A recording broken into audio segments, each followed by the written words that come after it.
Some people say that mass immigration into the United States can help reduce world poverty. Is that true?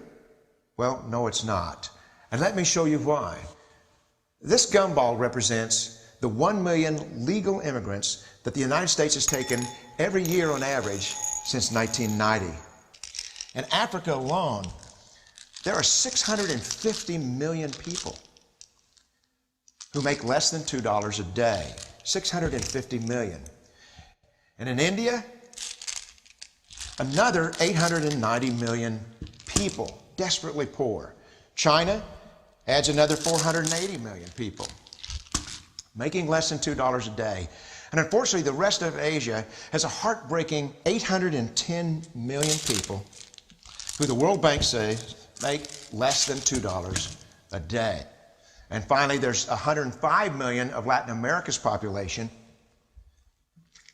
that are desperately poor. All told, the World Bank says there are 3 billion people in the world, 3 billion people who are desperately poor, making less than $2 a day. That's 3,000 gumballs.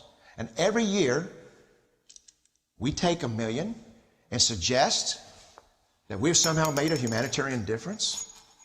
Even if we went by the most radical proposals in Washington, which are to actually double our immigration to 2 million a year,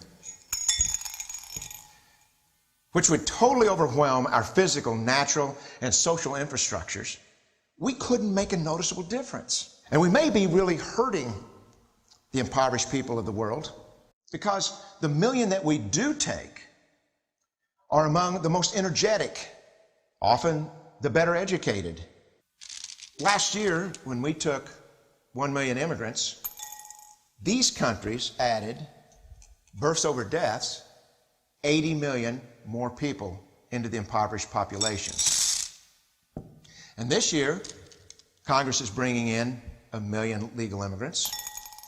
And this year, according to the United Nations, these countries are expected to add another 80 million people. We could take 5 million a year, but we'd never get ahead of what's happening in these countries. Not in this century. Don't you see? Immigration can never be an effective or significant way to deal with the suffering people of the world. They have to be helped where they live. Let's help them there.